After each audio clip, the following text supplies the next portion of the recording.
Jacob, if I understand this correctly, our topic here today is innovating office in distress. So, does innovation begin from coffee, from yoga, Pilates, how the office smells, or does it begin through the documents? Is innovation through the documents, right? Is that what you're saying? Well, when you're working out, it's always the documents. When you're going to do a value added deal, you got a lot more things to think about.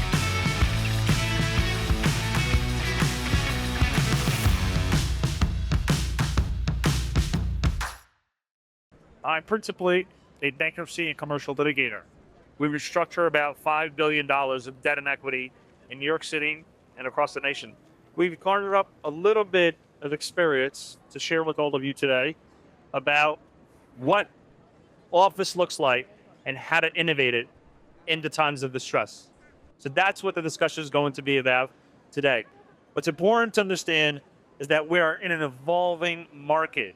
Today, as many of you have seen, Donald Trump and his administration has won yet again, and that is going to have some consequences about what the market is going to look like in the very, very near future. We'll give you guys a very inside view of how to deal with a distressed asset. That is very, very important. It's very different when everything is good.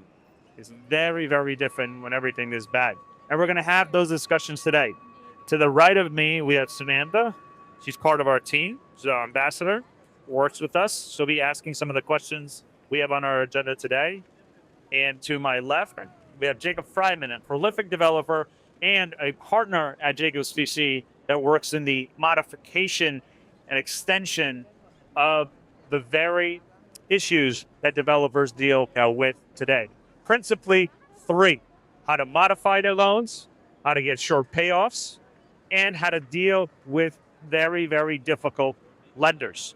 And let's not forget that while debtors are principally borrowers, in this time and in this age, lenders have also become debtors because they have numbers on their books that they cannot recycle and they don't know what to do with. And we'll discuss those things as well.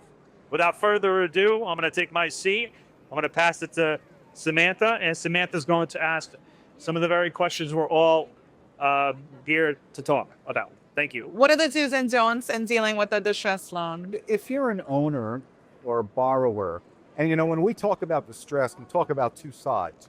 We're talking about the distress that an existing owner borrower has to deal with, or, and we will get to it a little later, what an opportunistic developer that wants to acquire a distressed asset for a value add reposition. So we look at these things differently.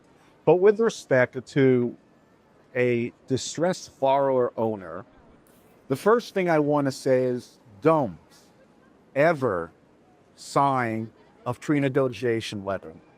And don't ever sign a forbearance agreement unless the circumstances that got you the forbearance agreement justify you signing it. The one I always say is, so many lenders today won't even speak to you about the loan, let alone negotiate anything, unless you sign a pre-negotiation letter. And I can't tell you how many folks come into our office having signed a pre-negotiation letter, maybe reading it, maybe not reading it. Certainly if they read it, they didn't understand it, because no one in their right mind would sign what is typically a pre-negotiation letter, which says, Mr. Lender, I acknowledge that you are the lender. That's a problem, because if they didn't have a good assignment, you're not negating that loan. And then it goes on to say, and I give up all my rights as a borrower and as a guarantor.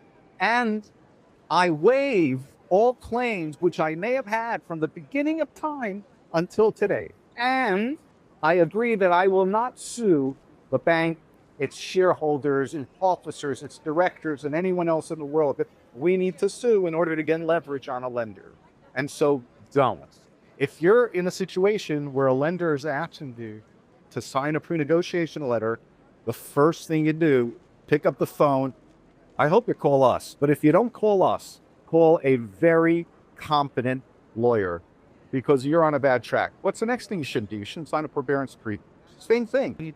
It's just a worse stage of a pre-negotiation brief. And now, if you're a borrower, what should you consider a reasonable workout, right? You know, so many people who have had their wealth built on residential and commercial real estate are watching it deteriorate today, not because they have been bad managers, not because they're bad developers, but because we have market conditions that are so far beyond the reality of what they deal with. So even those who have solid, good, cash flowing assets that were purchased, say, prior to COVID, where you could buy these assets at a 3 or 4% capitalization rate. And today, with interest rates where they are, you can't value them at less than a 6.5 or 7 cap rate. So you have done nothing wrong, you've lost half your value. And even if your rents are going up, forget the office guys that have no tenants, but if you've got a really solid residential building, the rents are increasing and it's fully leased and stabilized. And you bought it in 2019 and you borrowed money on it then at 3%. So you leveraged an asset that was worth twice what it is today at 70%. And now you want to refinance it, but given interest rates, even though you have the cash flow, you can only borrow half that amount. So even on a good asset, you might have to write a check if you're going to keep the asset. So you have to really deal with these things. Now, what kind of deal have we been seeing in the market lately? It depends on the lender. And obviously, the lenders who've been the buyers of the failed banks, Signature Bank loans, for example, and others, the rent-regulated loans, the toxic stuff, that has a different path. And that path has greater flexibility, A, because the lenders bought those loans at 68 cents on the dollar, and secondly, because they know that they're toxic. So I'm going to sort of exclude out of my discussion those loans because one of the 3 or 4 institutions that acquired those, we generally can even do better than this. But what am I seeing in the world of workouts today? Generally, you can see a discounted payoff, but very rarely.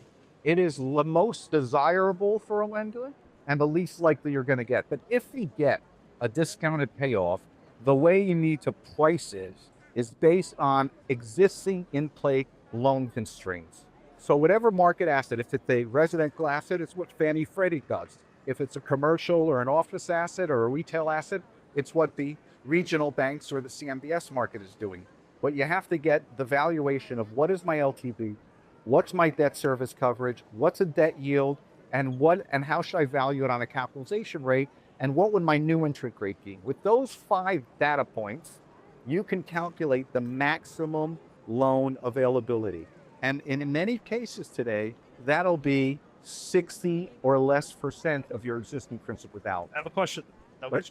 Jacob, if I understand this correctly, our topic here today is innovating office in distress. So does innovation begin from coffee, from yoga, Pilates, how the office smells, or does it begin through the documents? Is innovation through the documents, right? Is that what you're saying? Well, when you're working out, it's always the documents. When you're going to do a value-added deal, you got a lot more things to think about. So I want to discuss what innovation actually means. And if you look at the title, Innovating Office in Distress, innovation begins not only for the exterior of the actual asset, but from the interior of the actual asset. And I mean that metaphorically. When you go to your attorneys, you're not asking them about whether you'd like to put in a new coffee machine, whether you'd like it to smell really, really nice. All of the things that you've been hearing in the outward manner about making something pretty, actually, all of it matters in the documents. And you have to have innovative counsel to make sure that your innovations, as they are through their exterior, actually come to pass. Otherwise, it is your lender that is going to be innovating office in distress.